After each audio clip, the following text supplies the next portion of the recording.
We're talking to Salena Zito. She is the author of a coming book. We'll talk to her again this summer when it comes out. A coming book called Butler, The Untold Story of the Near Assassination of Donald Trump and the Fight for America's Heartland. I think that's chapter 1. That's the longest title, Salena, I've ever heard. And my books have long titles. I didn't come up with that. Yeah, okay. Anyway, you were talking about when he was shot, and you said it was the next day that was really telling. Let me ask you first, before you go into the next day. You were close enough to see when he was down on the ground. I asked him recently, privately, what was going through your head? And he said, honestly, Glenn, this is pathetic. It looks weak. Get up. You're not afraid. Get up. Get up. Yes.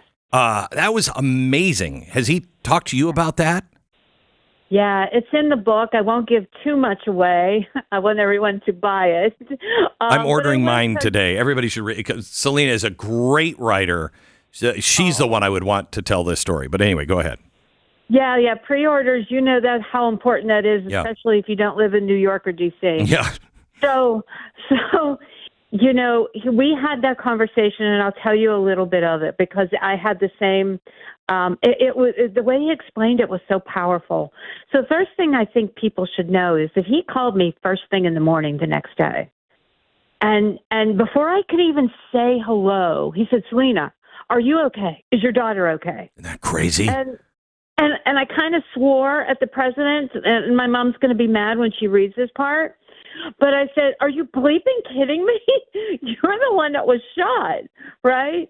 But it was just so stunned that was the first thing he was thinking of it, and it was dark 30 in the morning, like it was really early in the morning. We proceeded to have about 7 more phone calls, I think maybe more, and you know, one of the things that he said to me was, one thing people don't know is before he said fight, fight, fight, I could see him. He says USA twice. He's still on the ground. And then I see him turn and get up and say fight, fight, fight. Wow. And so we talked about that. And I said, why? And like you did. And he said, well, Salena, at that moment I wasn't Donald Trump. I was symbolic, even though I wasn't president yet. Again, I had once been president. I had an obligation to show that the country is strong, that we will not be defeated, and that we are resolute. I did not want to be the symbol of America being weak. Jeez. That does not happen. That is not, I mean, you're bringing me to tears. That is not something that happens. That is in you. That is either in you or not in you, and it's in very few people. Yes, and we talk a lot about faith as well. There are some very gripping emotional moments that he and I have, not only that next day, but also I saw him probably a dozen times after that at different rallies that I covered, and we had some very emotional conversations. But he believed in that moment, and I think he believes that always. You can tell by his swagger. You can tell by the way he talks. He always believes that you have a responsibility as the president of the United States. You are a symbol of the country and everything that it stands for. You should project strength at all times, and he had it in that moment. Isn't it weird? Go ahead. Isn't it weird? You know, there have been other world leaders that have had assassination attempts, and it makes them egotistical. This assassination attempt actually humbled him and yet strengthened him. It's the most bizarre thing I've seen. You know, he could have easily gone up and said, it was the most beautiful bullet of all time, but my superpowers, you know what I mean? And he doesn't. He was like, God save me. And doesn't use that as that's why you need to go stay at the Trump God golf course that I'm building. I mean, you know what I mean? No, you're exactly right. And if people are wondering why he is so resolute on everything that he's doing and everything he is doing at such a warp speed, It's because he believes, and he told me this, that God was there. God saved him because he never uses a chart. He never turns away. He asks me several times, I don't know why, out loud, he's like, I don't know why I did that, Salena. I don't know why I did that. The man you see today, and you see what he is projecting, and no matter who is sort of saying, this is terrible, you're going to break the country, blah, blah, blah, whatever it is, he's like, no, I am supposed to do this. I am supposed to save this country.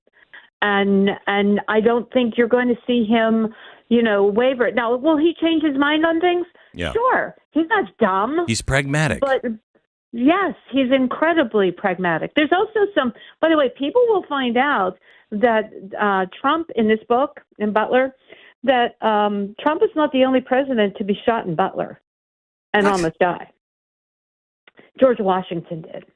Oh, you're kidding me. Wait a minute. No, wait. He was shot? I didn't think George Washington was ever wounded. He did. They missed, just like this guy did. Oh my God. Yeah, wow. That's the first chapter. George Washington running through Butler. I think we need to make sure everybody knows you're running for president. Don't go to Butler. Jeez. and Butler. The reason why Butler is also so important is that Butler is a symbol of everyday America. Right. This is a county and a city that is a great big mix of the suburbs, but also industrial and farmer and ranchers, right? This is if you wanted to see like a melting pot of the country in one county, this is it. And he goes to places like that, and he lets people know that they are seen. Yeah, I know. Just like East Palestine. Like that was the moment that changed the trajectory of his election, was showing up in East Palestine in February of 2023. People might not remember he was down in the polls then. This was before, the primary process started, and he was down in the polls. 1 week after he went to East Palestine, he shot out above DeSantis and Haley and never looked back. And that is that magic power that he has, in that he makes places and people in those places feel seen. And so the book will take you also through what nobody saw and heard during the election cycle. Hang on. Yeah. Let me go back to Butler here for a second. Yeah. He also said to me the one thing that cemented where he knew, and I think this is part of where he got his swagger back, where he knew the American people were with him. He said, I get back up and I see the crowd is not a jumble of chaos, everybody stampeding toward an exit. Yeah. I've never really seen the video of that moment from the crowd perspective. Just, I always see the video of him. What was it like in the crowd when that was going on? What was happening to the crowd? It was like a miracle. People were not freaking out. People were cheering him on as he left. And after he was safely gone, they just quietly exited. And what is really profound, Glenn, is, they kept me in the back for a long time. They were trying to make sure I wasn't hit because I never got down. Because sometimes you don't know if you're hit, right? Right. And so I go out and walk with my daughter and my son-in-law. We walk to our car, and there's, this is on a big farm, right? And there's all those cars are still there. They hadn't let anybody leave yet. And instead of like people blowing their horn, like this is an hour after it happened, right? Instead of people freaking out, people were outside of their cars. They were hugging each other. They were sharing like waters and food and helping each other, making sure everyone was okay. It was incredibly moving to be there. And I talked to people that were there in the book, and it was absolutely, I get chills even talking about it, because what you saw in that moment was the way that people behave in a crisis situation can go one or two ways. Yeah. And many people said to me, like, they felt the presence of something greater than self in that moment, and they believed they weren't scared. They weren't scared. Salena, the name of the book is Butler, and it's coming out this summer. You can pre-order it now. I'm literally going to order my copy today because Salena is she's a fantastic, she's one of my favorite writers in the world, and just really, really good. So this is going to be a great story. Do you get into the who the shooter was and all of that? I mean, the shooter actually grew up maybe 3 miles from my home of 30 years. There's not much to tell in terms of motive, but I really get into the family, the poor sportsman range where he went to. This is a kid who, I went and looked at the log of when he went to the range. He went on Thanksgiving. He went on Christmas. He went on Valentine's Day. These are days.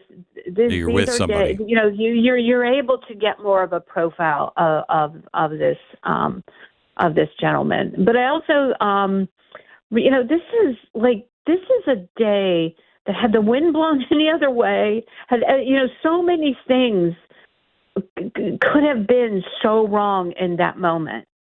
And that's the heart of Butler. And you saw it elsewhere throughout the election with the president. And like I said, there's some funny spots. He chases me with hairspray all the time. Oh, wait, all the time? Oh, yeah. Yeah. He thinks he thinks that I have the greatest hair in America, and he will tell you that. But he also is like, "What? You need to wear hairspray." I'm like, "Sir, I don't want my hair any bigger. It's Italian. Right. I can't help the way it looks."